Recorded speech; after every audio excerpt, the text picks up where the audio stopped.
Yeah. Okay. So good afternoon, everyone. I'm Sanjeev Mota from B&K Securities.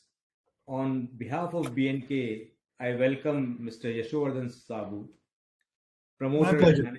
promoter and managing director of Ethos Limited. Thank you very much, Mr. Saboo, for spending time with us. Pleasure.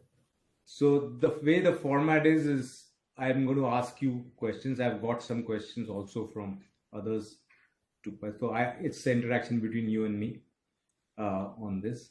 Right. And we have about an hour or so. And yeah, so that's how we'll do it. Okay. And yeah, so Mr. Sabu, thank you again. And maybe the way I'd like to start is actually go back a bit to your journey in terms of getting here. You know, Kamla Dials is a B2B business, Ethos is B2C, and you are like in both these things. Maybe if you can talk a bit about these two, how do they fit in? Why did you get into Ethos, like watch retailing? Maybe a bit of that. Right. So, as you said, Sanjeev, it's nice to have this chat. Thank you very much for having me and with this interaction. I got into the watch business through KDDL, which was at that time Kamla Dials and Devices Limited. Today, it's probably the oldest company in India doing business in the watch universe in India, because HMT has stopped and Titan came after us. And of course, when we started with Dials, it was a small scale project, and it took almost 13 years for us to stabilize, to pretty much capture the entire Indian market. And then we started to export, which was very difficult at that time because India didn't allow the import of watches.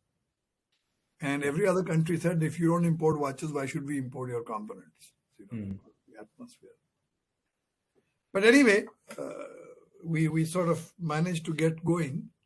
And that gave me the understanding of the international watch market, especially the premium Swiss watch market. And I realized how tenacious that business had been, despite a lot of technological changes coming over the last 60 years, that somehow managed to adapt to it and continue to grow.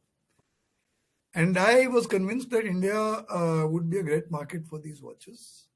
उस समय कुछ smart watches वगैरह कुछ obviously it was nothing there, right? And when India, approved the import of watches, which was in 2000, we set about and I said, okay, let's get into distribution of Swiss brand watches in India.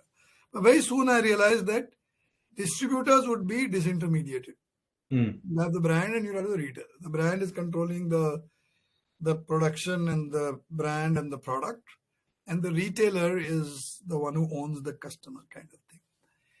So, and I looked around and I said, there isn't organized retail in India. Duties were still pretty high. So the general refrain was कि India में duty पे करके अगर कोई घड़ी लाएगा तो वो बिकेगी नहीं, because first of all Indians want to buy in cash. Right. और ड्यूटी पे करके how is it going to work? And and secondly, so there'll be no official business. And the second is, if you set up nice stores, there are going to be a lot of overheads, and essentially in India everybody will buy only on a discount. And I thought both these were very ancient sort of stories. India was changing. If you remember 2003 when we started Ethos, that was a period similar to what we have right now. But, India shining and all of that was happening, and I was very optimistic. So we said, okay, let's go into retail, and we will. And the reason why we chose the name Ethos was it's the root word for ethics. Ethics comes from ethos. And right from day one, we said that, look, we're not going to smuggle watches. We're going to be 100% in accordance with law. Because that's the way I had done business, even in KDDL and Kamla Dials. So it was a rough start. But, to answer your question, I thought there was a great opportunity. And I thought there was nobody else in this field who was going to who had the vision of establishing a all India chain, professionally run, with all compliances in place.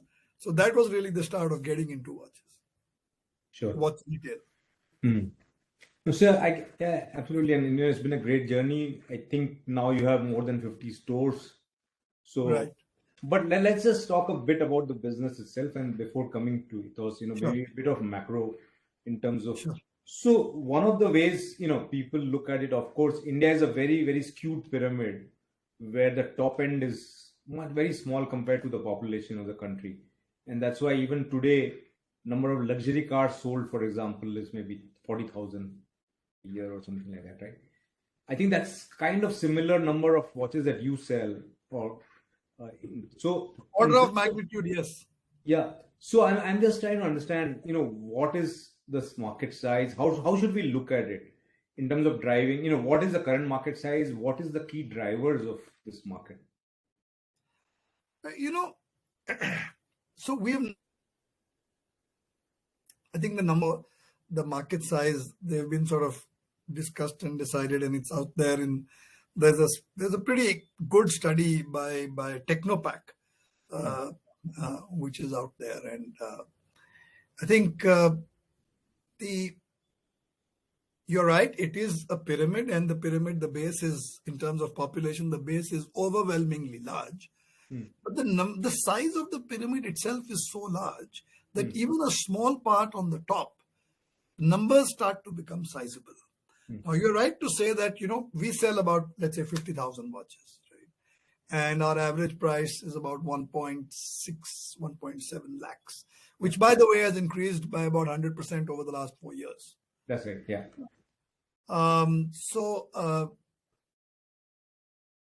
What is the reason why this market has remained so small? It is still, if you see the list of Swiss watch importing countries, India was 25th, now it is 22nd on that list. And we are about 1/15th the size in watch imports of China. So yes, you can say it's a limited market. But if you look back, what was the size of the Chinese market for Swiss watches or premium watches?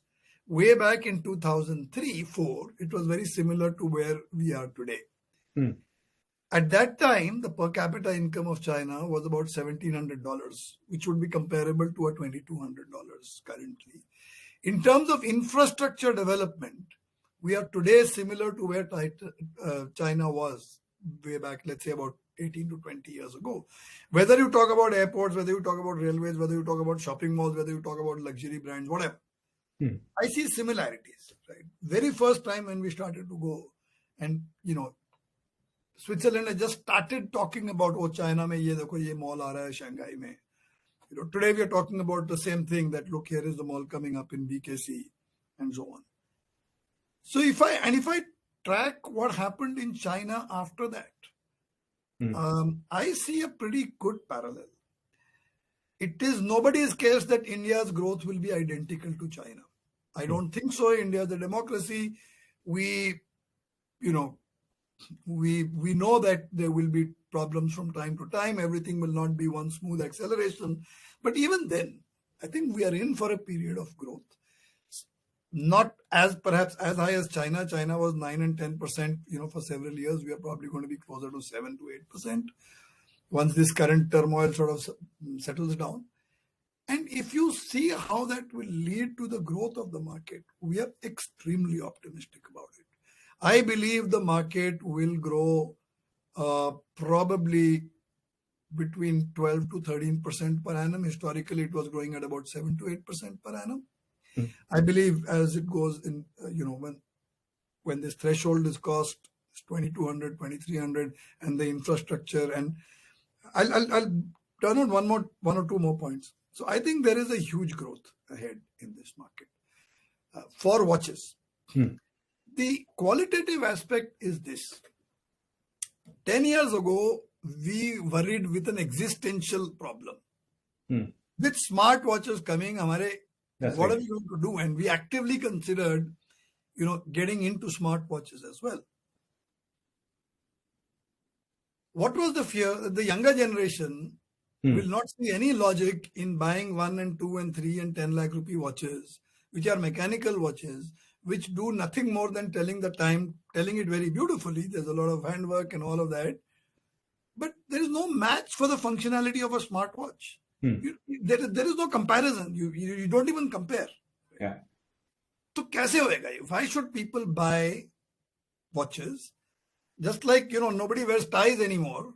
घड़ियां भी छोड़ देंगे. What has happened is just dramatically the reverse. Today, the greatest growth in our customers for high-end watches are people between the age of 25 to 40. My age, I'm close to 65. Friends my age, and they're all from IIMs, they're all very well off. Perhaps they will buy one watch, to wear. But younger people are collecting watches and they are buying repeatedly. And I'm sure if you interact with younger people, you will see a lot of them. Once they reach a certain level of income and international exposure, especially men, there is a huge interest in watches among young people. And this is not an India phenomenon. This is a global phenomenon into which the Indian, let's say, young professional or entrepreneurs are fully geared in. And this is reflected in what is happening in the market today. So, 1-2 lakh rupee ki ghadi is of course going to be our mainstay, 1 to 5 lakh. But there is surprising numbers of watches in the 10, 20, 30 lakh rupee range, which we are selling, and the buyers are usually all young people. So, actually, you've answered 2-3 of my questions that I was going to ask, but let me ask you, so this is a hypothesis, and I was recently listening to a podcast, LVMH podcast, and that's also in luxury, and they're saying one of the reasons, let's say, a Louis Vuitton purse or something has survived despite, and it's quite similar to watch, right? Because you can have the same functionality with, 100th or even lower price, but you still end up, there is a market for that. Is it also because there is a store of value for these watches, in the sense that the prices haven't seemed to have come down, right? So if you bought something maybe 10 years ago, you actually value, whereas if you bought, let's say, a digital watch, it became zero. Is there that part to it or no? Yes, there is. Actually, the best parallel is art. So there is value. Watches are a store of value for sure, but it depends on which watch. You cannot generalize the statement. Right. Which is, for any asset, that's probably true, right? Real estate is also a store of value. Yeah. But some real estate stores value much better than others, right? Sure. And some of it can become zero. Maybe real estate never becomes zero. Art, it is very true. That's right. So you have to know about what you're buying, and typically,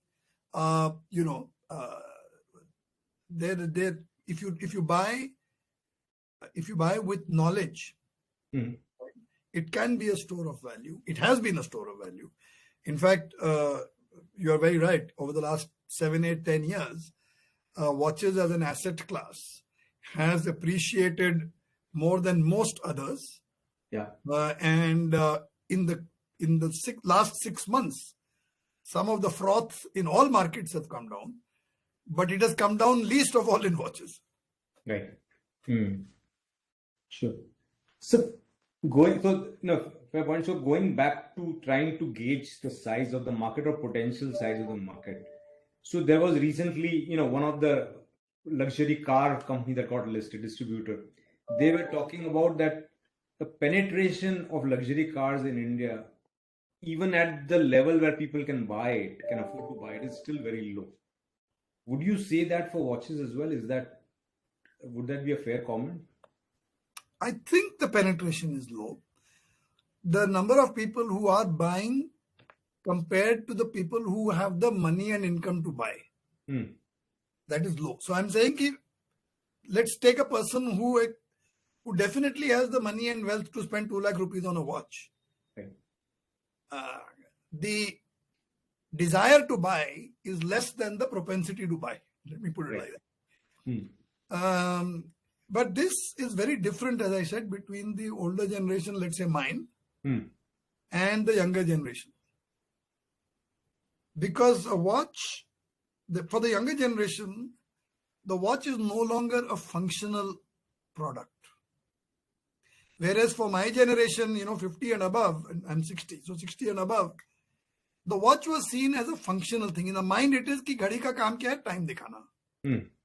अब time दिखाना तो एक घड़ी, one watch is enough, maybe two, right? And anyway, now I like to wear my smartwatch because it tells my blood pressure and all of that. Whereas for the younger generation, they are not buying a watch because it's going to tell the time.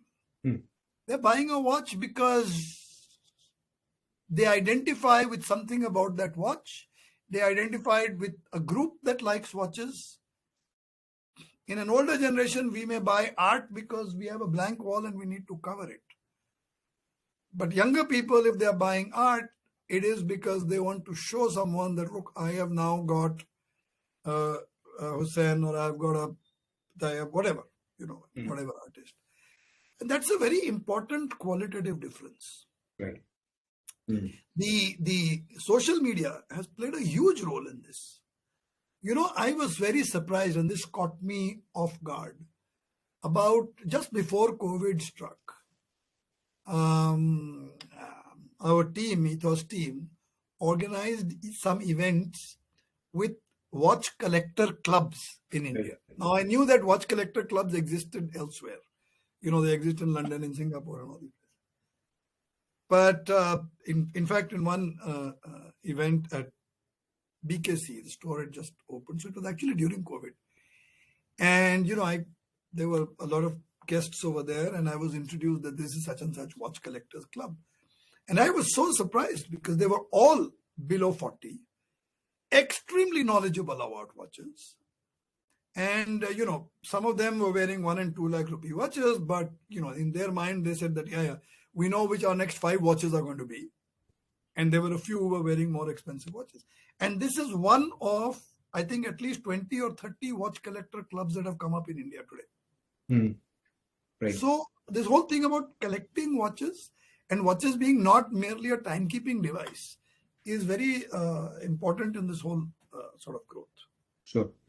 So the last thing in terms of skinning it various ways, in demographics wise, you said it is younger generation, but I would also assume it's much more men, because from men, jewelry, there's not that much jewelry, right? So women can buy diamond, but men, maybe it's watches and shoes, right? Or maybe something else, But is that also, so Absolutely. the larger population men? Yeah. It's 75-25. Okay. See, in India right now, it's 75-25.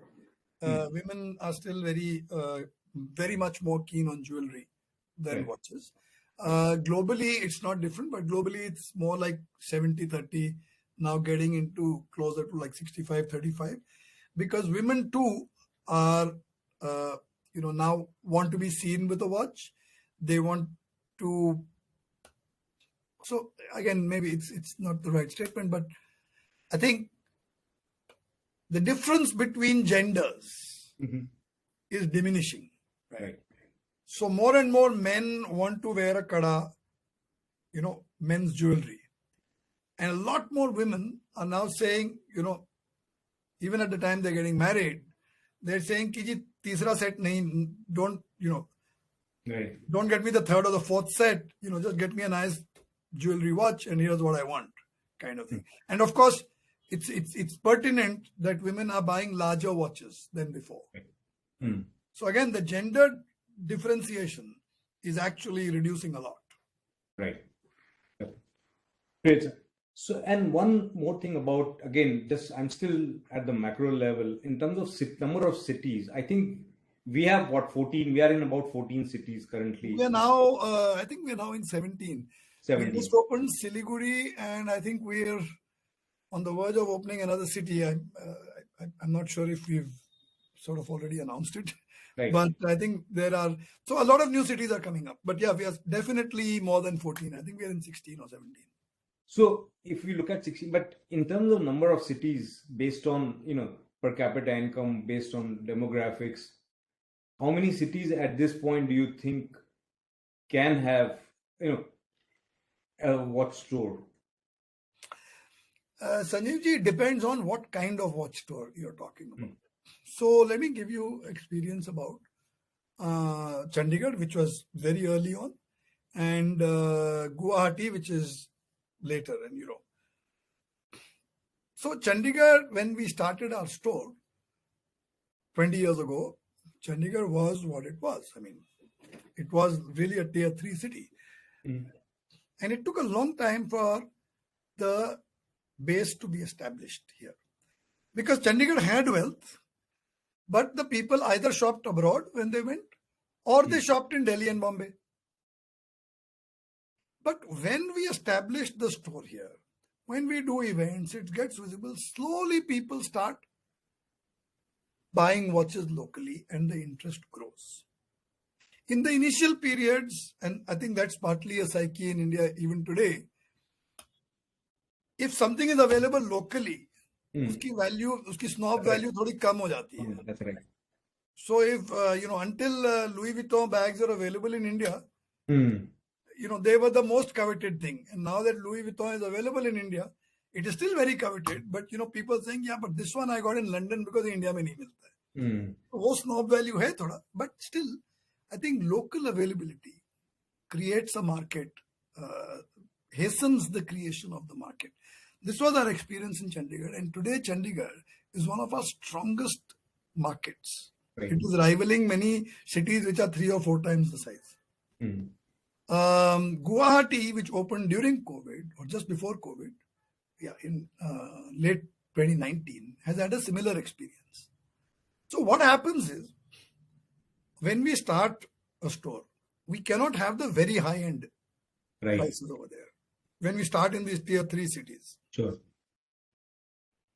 But it doesn't mean that we don't sell any 5 and 10 lakh rupee watches. Most of the sale is in the 1 lakh rupee price point, let's say.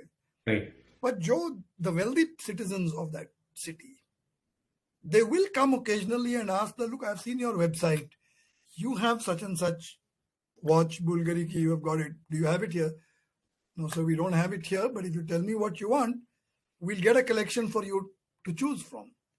So very often, whether it's from an Assam, whether it's from a Bhopal, whether it's or Ludhiana, we get the request, can you send 5 watches of this brand? Because we've got a customer who wants to choose.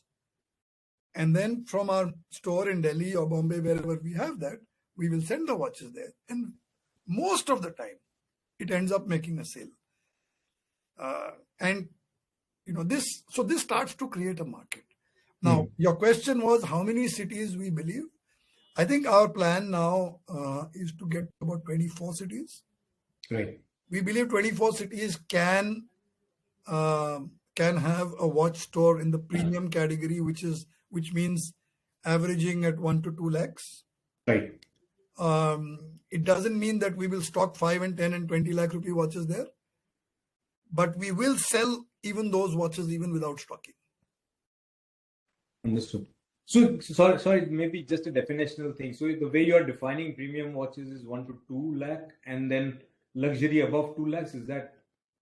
No. So there is a high luxury is above 10 lakhs. Luxury is we call between 5 and 10 lakhs, and premium is I think between 1 and 5 lakhs. Okay, understood.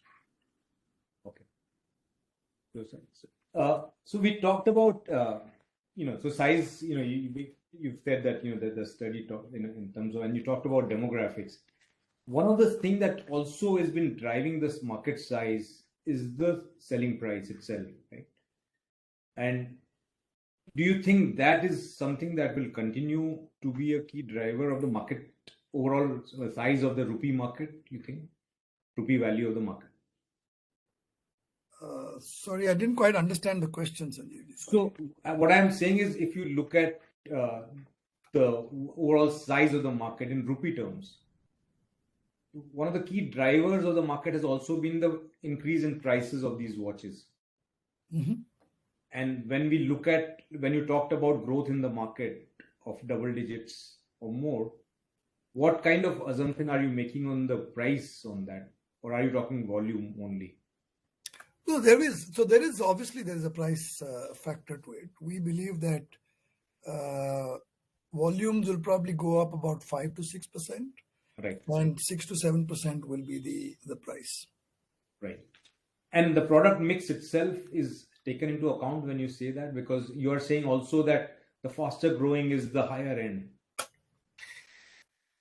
Perhaps only in conventional watches that Mhm. may happen. Right. Globally, it is happening. In India, I believe the number of people entering the aspiration class is so high Right. that Right. even price points between 50,000 and 1 lakh will do very well. Right. So I don't think that will happen so much in India like China. Globally, of course, the higher price points are going up faster. So there would be that product mix change. If you look at all watches, then again, I don't think it will happen because at the bottom end, smart watches are continuing to grow pretty fast. At the price points below 20,000, smart watches are growing pretty fast. Yeah. So, okay. So one thing on price, and you kind of alluded to it, but we didn't talk in detail on this. Given that we have a high import duty and GST, how are we priced in terms relative to the rest of the world? Thank you. This is actually my favorite question. So surprise is, and most people uh, don't know this, that prices in India are among the most competitive in the world. And a lot of people who traveling abroad, they bought a watch thinking it's going to be cheaper outside because duties are less. They're actually surprised when they come and find out that they could have got the watch cheaper in India with all duties paid, with all papers there, box and papers and warranties. All of that helps to preserve the watch. We started by saying, is it a store of value?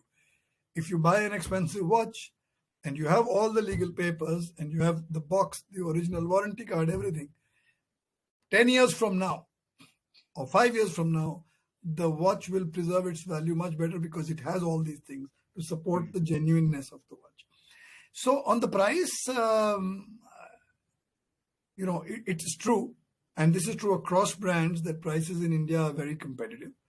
In most cases, they would be between plus minus 3 to 5% of prices anywhere in the world. Let's say the most competitive places, whether it's a Singapore, it's a Dubai or whatever. You're right, India, the duties are high, but they're not that high. Our GST is 18%. GST across most of Europe is around that. It's between Okay. 16, 18, 19%. Sure. Yes, of course, in Singapore and Dubai, it's less. But these are island, these are city states. So Yeah. you can't really compare large countries with that. And import duties are high. Even China is not low. The import duty is comparable to ours. Right. So, yes, import duties do cause a bit of a problem.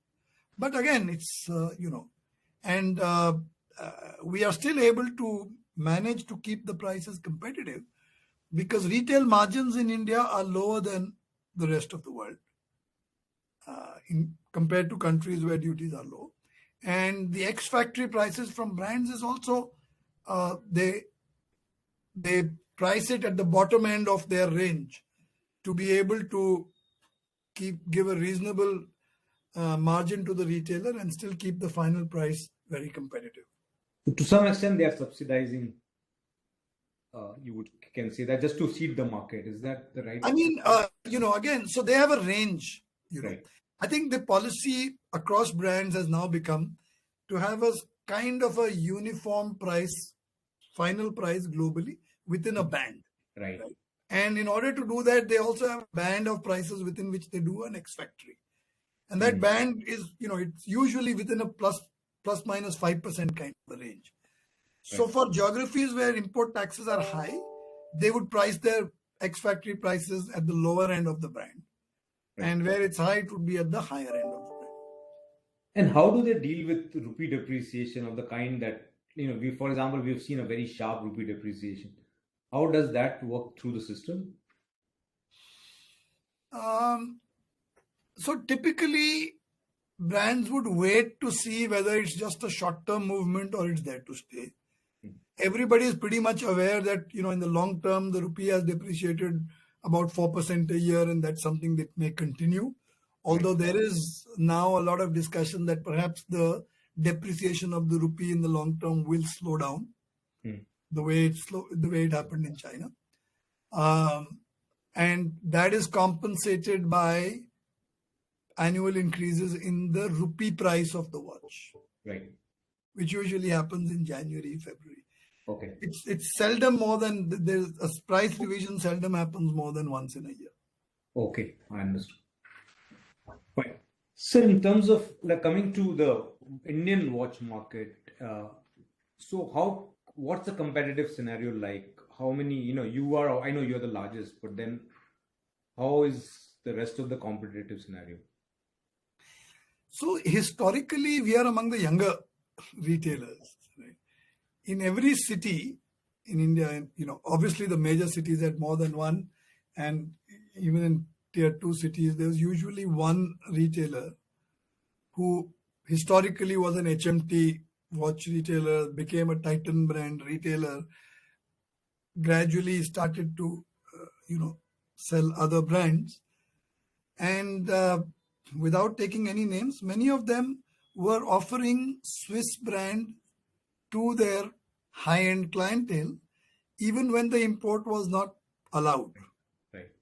So Bombay mein Hira Panna market, everybody knows that you could go there and get a watch. Of course, it was a bit chancy whether you'll get a new watch or an old watch, or whether it'll be fake or not. But anyway, there were people who were doing it. And there were other dealers as well, that the rich families knew where to go. Otherwise, the rich families bought when they were traveling abroad. So in each city, there were these one or two retailers who had old contacts with the Swiss brands and old contacts with the customers, high-end customers. And today they continue to operate. Some of them are restricted still in one city. There are one or two stores in that city. Some of them expanded to a second city in the same region, so they can go from let's say from a Bangalore to a Chennai, or a Bangalore to a Coimbatore, or from a, Delhi to a Gurgaon. But at a pan-India level, across zones, there is nobody except us. And at a lower price point, of course, the chain of Titan, which is Helios. But Helios is mainly operating in the price point around 25,000 rupees. Right. So there is local competition is there, but at an all India level, there is no one.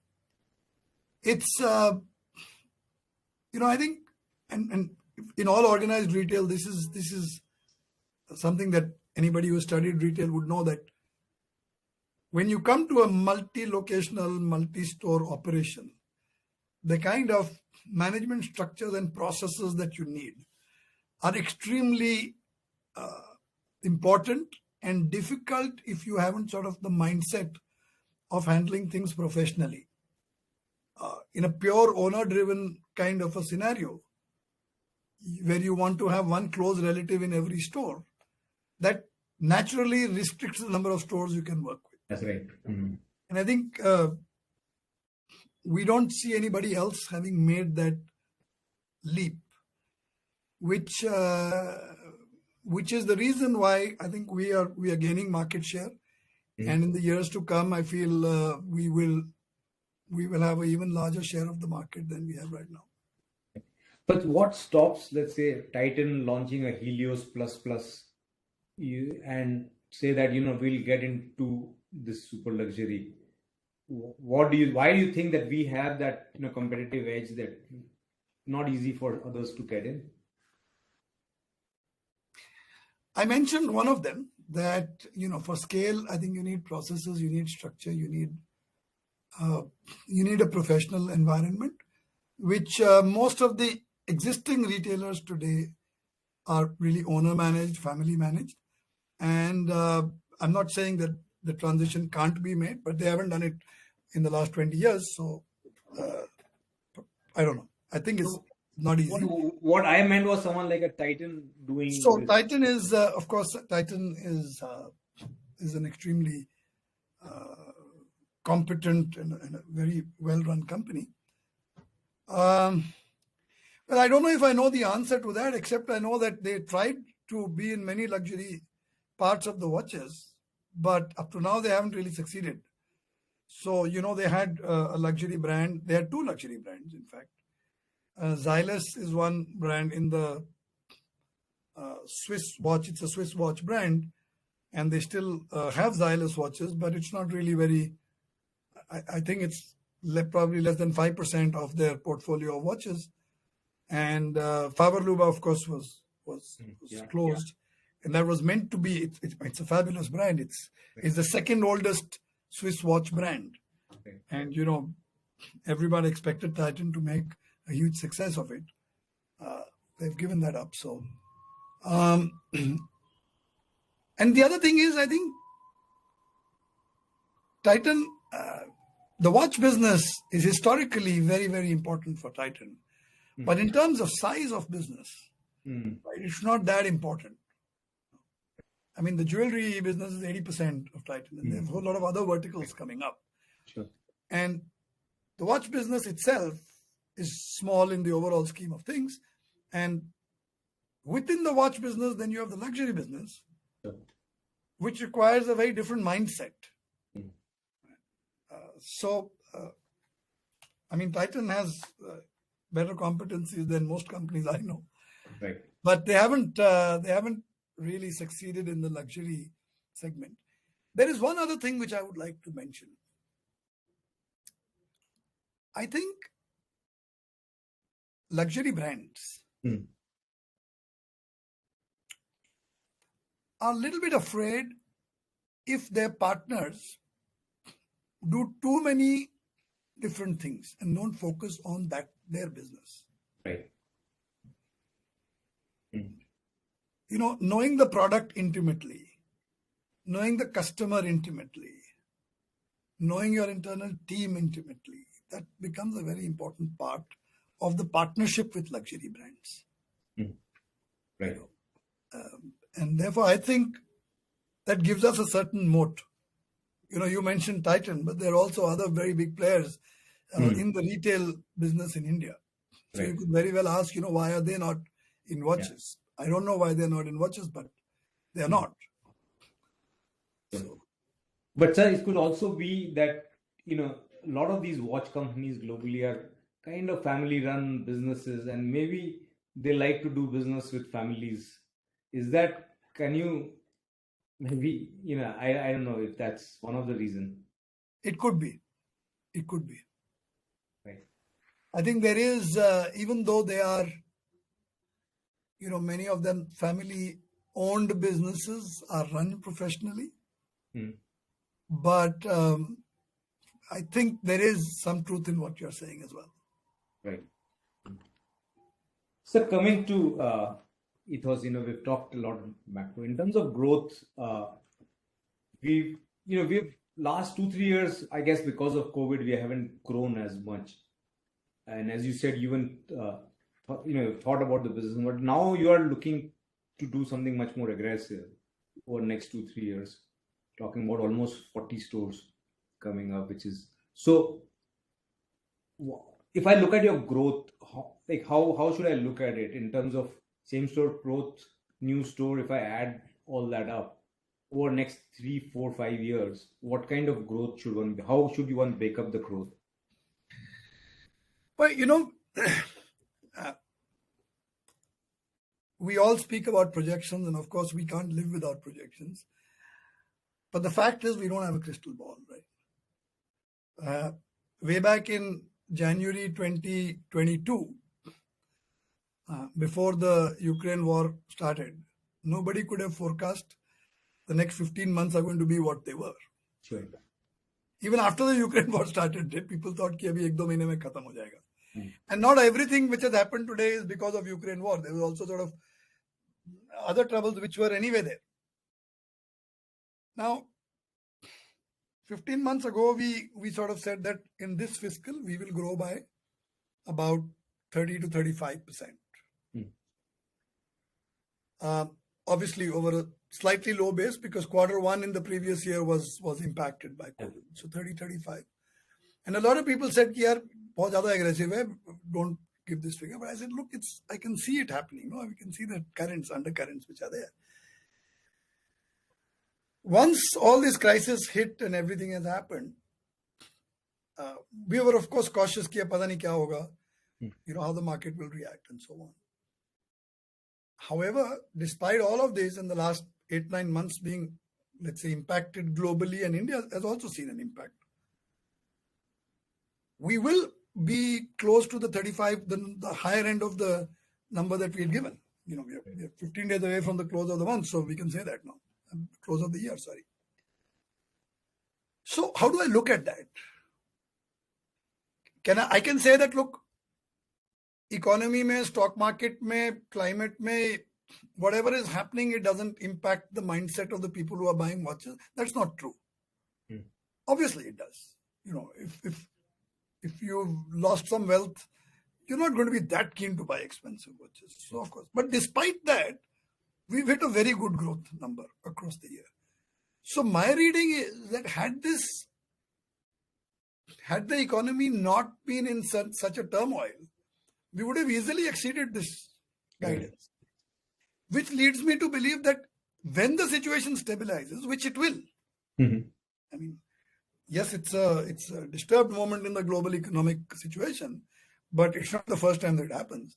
Sure. So when it stabilizes, I'm pretty sure that actually we will see a very strong rebound from the current levels of growth that we are looking at. To break it up, I think same store growth, which used to be in the 7-8% kind of range, we are targeting that it will be in the 12% kind of range.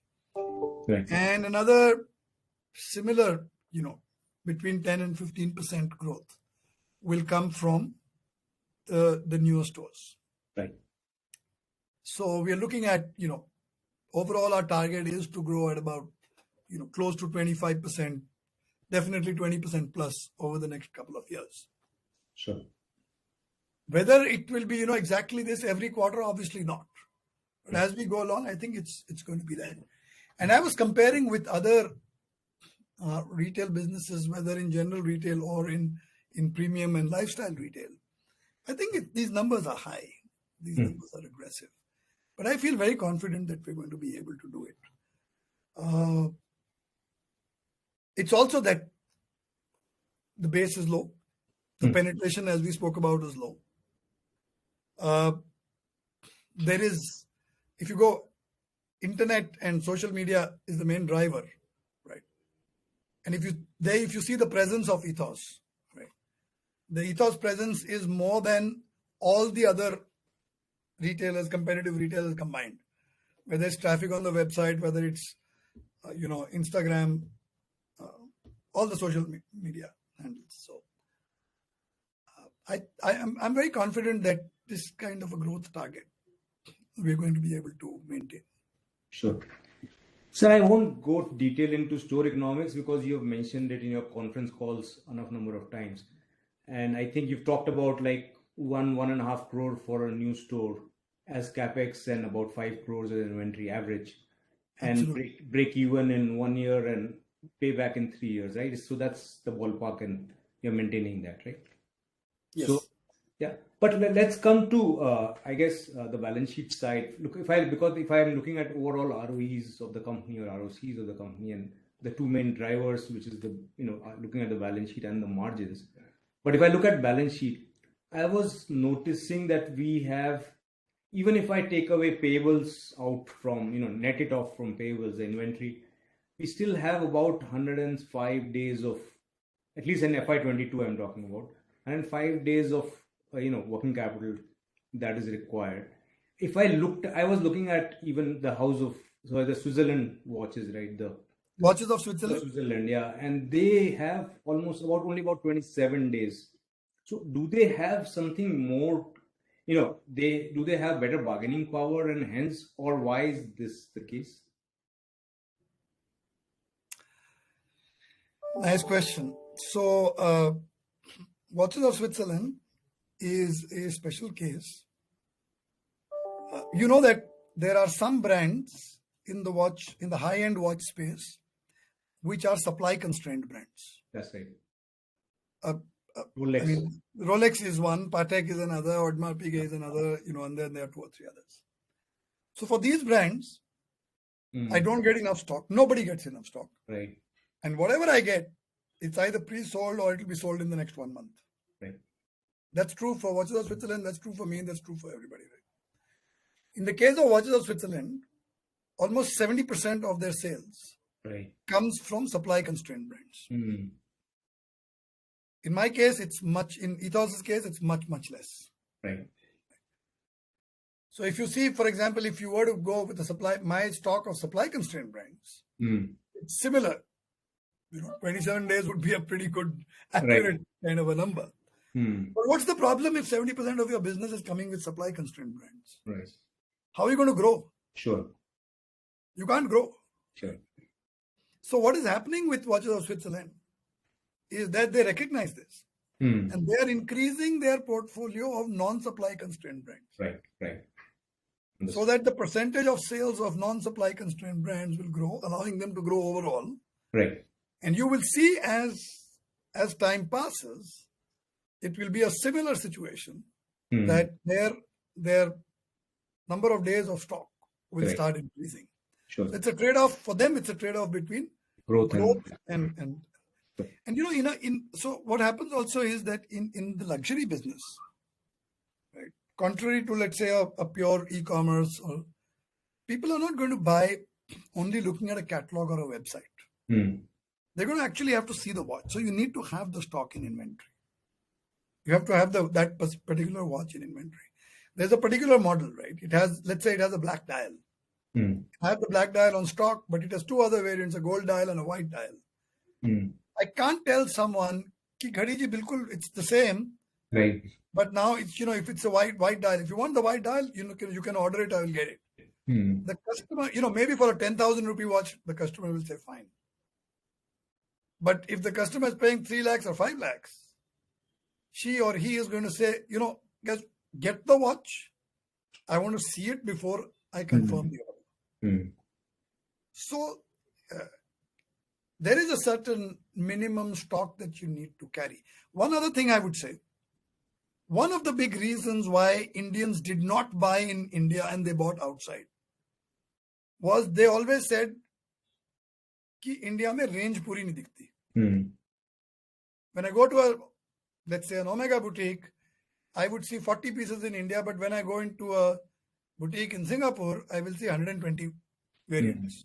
So मेरे को range वहाँ better मिलती है. Today, nobody is saying that. Because when you go to my boutique, the Ethos boutique in Palladium, which is an Omega boutique, you will see 140 variants there. This is causing, one of the reasons why it is causing people moving away from buying outside to buying in India. Right. Well, frankly, I don't look at the stock in the same way. I think for Ethos, at least for the next 3-4 years, it's also a strategic value to increasing the sales. Right. And on the margin side, if I look at gross margins, it's actually pretty similar for, again, Watches of Switzerland and here, which is about 32% net. But and in terms of, so are we kind of saying that margin profile will be similar as where we are, with some economies of scale coming, so our EBITDA margins could probably improve? Yes. So I think, yeah. Sorry, please go ahead. No, so I'm saying, hence the mix currently, if I look at it, the return on capital should improve because of improvement in operating margin. Is that? That's right. Right. That's right.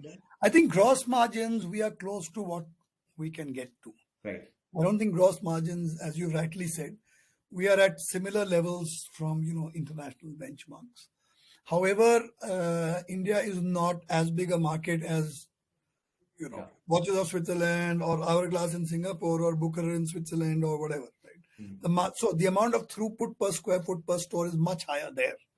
And as that grows in India, we're going to get this operating leverage, and that's going to start reflecting in the EBITDA margin and in the ROC. Even today, if you return on invested capital is going up. Right now, we've got capital from the IPO, which is not yet invested. But as that gets invested, we will see the return improving overall as well. So in terms of also growth, you need people, right? And, here is almost like a private banking business in some ways, that you are dealing with very high net worth individual and ability to handle them. So the training required for people who are in the shop is very different. How are you managing that? That's a wonderful question, Sanjay. And we, this is First and foremost, it's a people business and it's a relationship business. We've got an entire division working on the training. Training comes at various levels. It's a very detailed module. There is an induction level training. There is refresher training. There is specific technical training. There's brand related training which happens here, which happens, brands do it here and abroad. And of course, there is a lot of evaluation that goes on. The selection process itself is very critical because we need people who have the mindset, first of all, of luxury, but still have the mindset of humility. Correct. I mean, luxury समझने वाले बहुत मिल जाएंगे आपको India में, and again, no sort of bad meaning in this, but you have a lot of rich kids in India who understand luxury, but they don't understand service. Yes. Right. आप मर्जी आए जितना इंटेलिजेंट हो, मर्जी आपके पास जितनी wealth हो, but if you're serving a customer, the customer is 3 inches above you. Right. थोड़ा आपको इंडिया में गर्दन झुका के बात करनी पड़ेगी, थोड़ी आंख झुका के बात करनी पड़ेगी. वो डीएनए देखते हैं, पर इतना भी नहीं हो कि वो एकदम झुक के बात करे. That's right. Because with a young customer, you want more or less an interaction at a similar level. Right.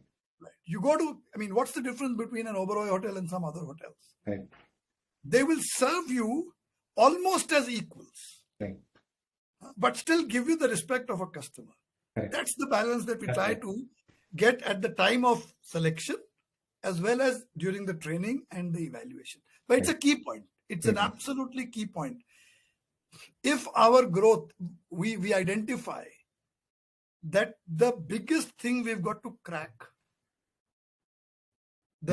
let's say the bottleneck to how fast we can grow is not going to be capital, is not going to be locations. It is how fast we can grow our core team of sellers and buyers. Buying is very important as well. Sure. So buying jo hai, selling of course is important, but buying is extremely important as well because, when you buy an expensive watch, first of all, you are taking a chance because there are always new models coming up. Sure. And for that, you need to understand Indian taste. You have to have the ability to take risks, but not too much risk. So buying की जो training है वो बिल्कुल दूसरी है. Right. Sir, I have 3-4 more questions. I hope you have some time. Sure. Yeah, because I can go on and on, but it's such an interesting subject, and then we can talk a lot about it. But so one was in terms of you mentioned that where there is exclusive arrangement, the margins are slightly higher than when it's non-exclusive. Maybe if you can talk a bit about how much is exclusive, how much is non-exclusive, and a bit of economics of that. So approximately 30% of our business now comes from the exclusive brands. 6 years ago, this was 5%. Right. So obviously, this has played a role in the gross margin going up as well. I'm not sure if we have shared the exact difference between the thing, but yes, exclusive brands do have a higher margin. Why do they have a higher margin? Because it's a combination of retail and wholesale margin. Right. Because when the brand is exclusive with us, they don't need to appoint a distributor. Right. They don't need to appoint a representative in India. They don't need to spend too much on marketing because our database and our marketing team does a much better job than they can do sitting outside India. And therefore, there's a lot of saving for them. And a part of that, they pass on to us, which gives us the higher margin. Right. Can this grow indefinitely? No. Because we need some of the core brands as well. Core brands are usually better known than the exclusive brands. Right. On the other hand, I must say that we've got an amazing success with many of the exclusive brands.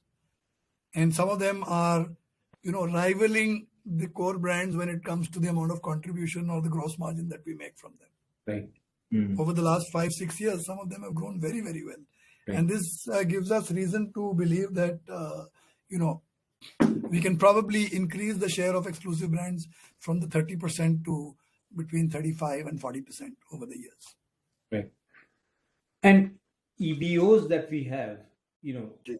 unlike the MBOs, EBOs, the outlets that we are those for exclusive brands, or they don't have to be?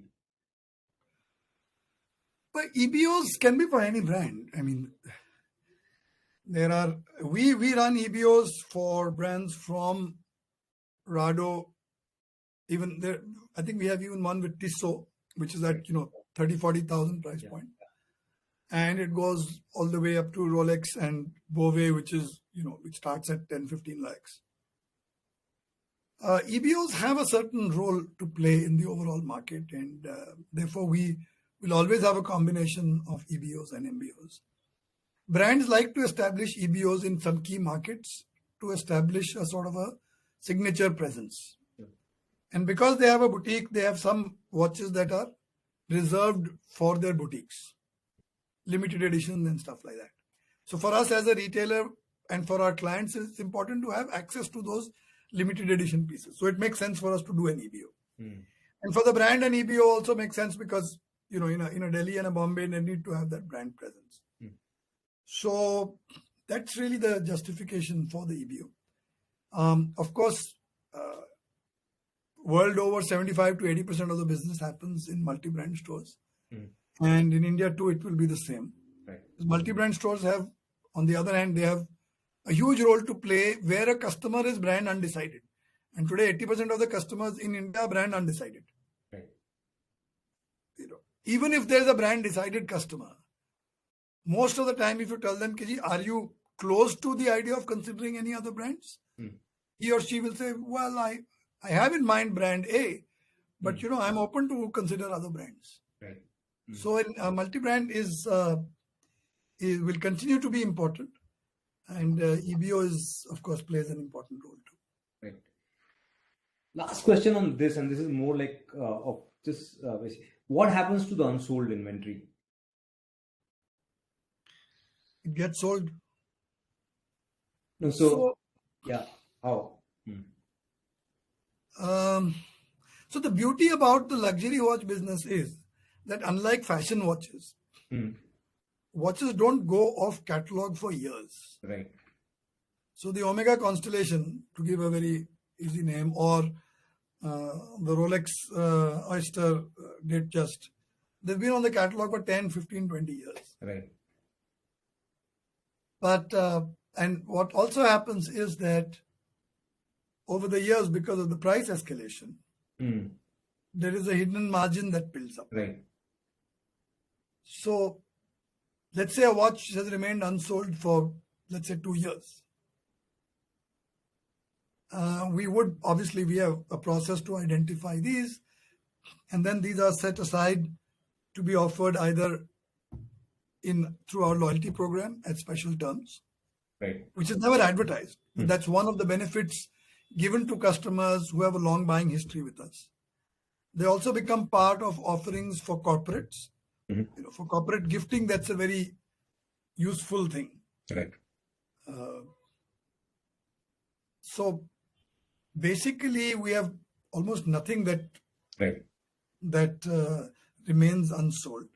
And it's for that reason that even on the balance sheet, you will find that there is no provision made on this account. Sure.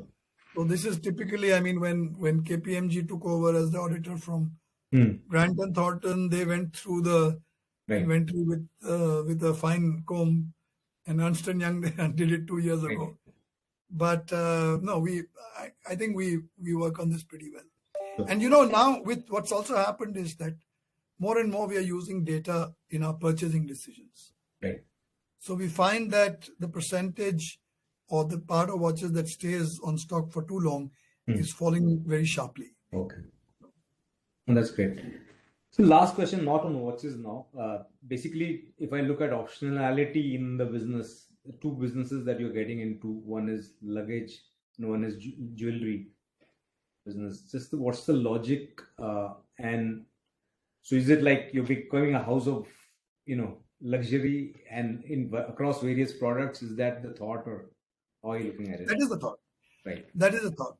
again, these are let's say moves for a little bit of the longer run. Mm. Luggage is, luggage will never equal the size of watches, especially premium luggage. But Rimowa is the brand of the Louis Vuitton group. Sure. Louis Vuitton has 80 brands, of which only about 20 are present in India. Mm. So I think a relationship and building a relationship with the group has its own advantages if we want to get into other luxury products, which I think we want to. Jewelry is, how can I say, very complementary to watches. And you will see that most large watch retailers globally do have a jewelry offering. Bucherer of Switzerland, and now they are the largest chain in USA as well. Watches of Switzerland has started a jewelry wing. Right. The two Chinese giants, one of them in fact started as a jeweler. Wimpy is a jeweler, Wimpy is Germany. So in America, actually, most of the watch retail is done by jewelers. Right. So jewelry and watch is pretty sort of complementary. Now in India, that was never the case because jewelry was always traditional jewelry, and watches were Swiss watches. Mm. But India is changing. Mm. International branded jewelry is picking up. 5 years ago, people didn't really think about buying a Bulgari jewelry or a Cartier or a Tiffany. Today, the younger generation doesn't really only count how many grams of gold and how many carats of diamonds. Yeah. They're also saying, is it a piece of jewelry that can be recognized from far away? Mm. And if I'm going to a party and people can recognize that the earring I'm wearing is a Bulgari earring, it doesn't matter how much gold or diamond there is on it. That's right. So that is changing. Right. I think it's something that it's a move where we still have to learn about the business. Right. But I think 3 to 5 years from now, it will start to become pretty significant. But could jewelry be? I'm sure luggage cannot be kept in a watch showroom. But can jewelry be put together? Certainly, most certainly. Right. And that has advantages because it's going to get more women into the store. Yeah. And sometimes men follow women and sometimes women follow men, but mostly men are following women. So I think but do you have a target? I'm not saying in terms of what your guidance, but do you have a target in terms of jewelry? How big can it be over the next 5 years? Or it's difficult to say right now. Right. Because frankly, the data on branded jewelry, international branded jewelry, is still very meager. Sure. There are not even any benchmarks available. But in terms of moving the needle, we are, let's say, there's a 1,000 crore benchmark for the overall business, and then there's a 1,500 crore benchmark. Sure. I think for jewelry, it will still take 3-4 years at least before we can say jewelry become 100-200 crores. But whether jewelry has the potential to become 1,000 crores, of course it is. Sure. Of course. And margins and everything could be very similar because very similar. Yeah. Very similar. Yeah. Sure. So sorry, I missed out a very important leg, which was the pre-owned side, right? Certified pre-owned watches. I think maybe if you can spend a couple of minutes on that. Exciting piece because this year the growth has been a little bit lower than what we expected. Right. On the other hand, I guess prices have fallen also, right, this year? The froth has subsided. Right. There was too much froth. Right. 12 months ago and 15 months ago, prices were increasing 10-15% every quarter. That was absurd. But business is still good. Business is still very good. And the problem is in buying and refurbishing capacity, right? So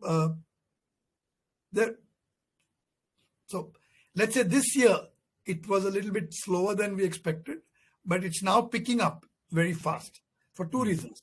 Number one, till about 3-4 months ago, expectation jo sellers ki thi, it was still they were still pegged to 12 months ago, Right. And they sort of didn't want to accept that because prices have fallen.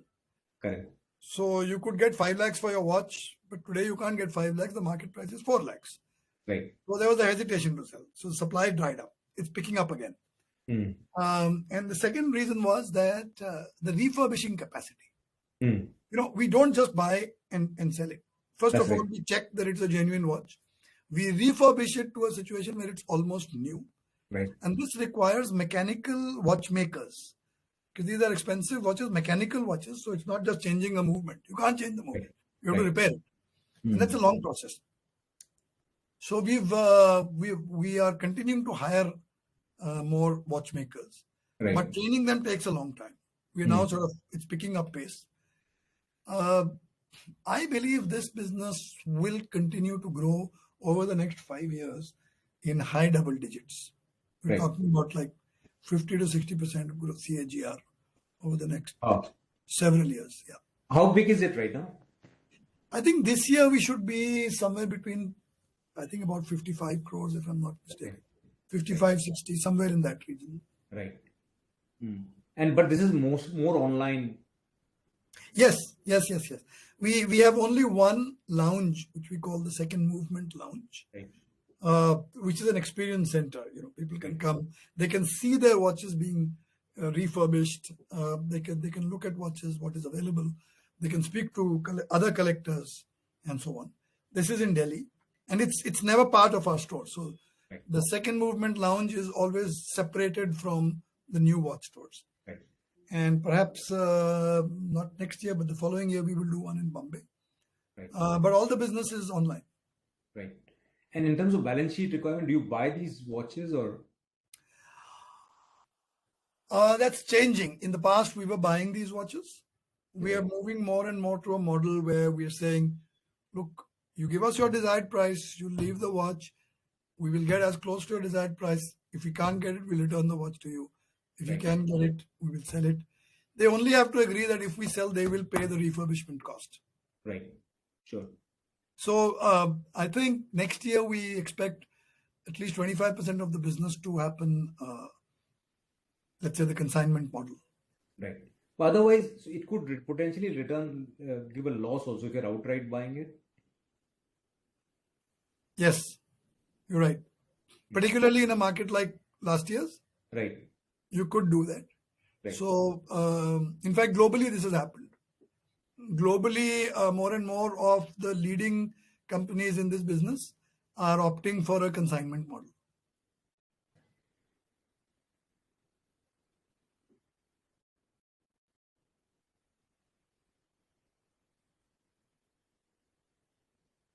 Sorry, I think I missed you. Maybe I'm saying that globally, more and more companies are opting for a consignment model, and we're also doing that. Right. But our experience is not, we've not suffered any losses yet on this, or? No. Okay. Again, I can't, if there's an occasional watch on which that happened. That's fine. But overall, it's, no. Overall, we are very comfortable on this. Okay. Great, sir. Anything that you think I have missed out and you want to kind of highlight about the business? No, I'm just, to everybody who's viewing this, I think the biggest impediment to understanding our business was the feeling that will luxury watches or do luxury watches really sell in India? Right. And I think especially over the last 6 quarters, I think it has been proven that they do. Even in times like this, if we have grown past what was our guidance, the numbers prove it. The fact that younger people are buying it proves it. So I feel that, the belief that this is not, there was that belief that maybe it's only pent up demand. Maybe it's only COVID. People are not traveling, but everybody's traveling and everybody coming back and buying watches over here. And we are certainly preparing for a period of very, very strong growth over the next 3 to 5 years. Okay. All the very best, sir, for this. Thank you. Sanjeevji, it's been a pleasure. Yeah, thank you. Thank you for your time, sir. Thank you. Thank you. And thank you, everyone.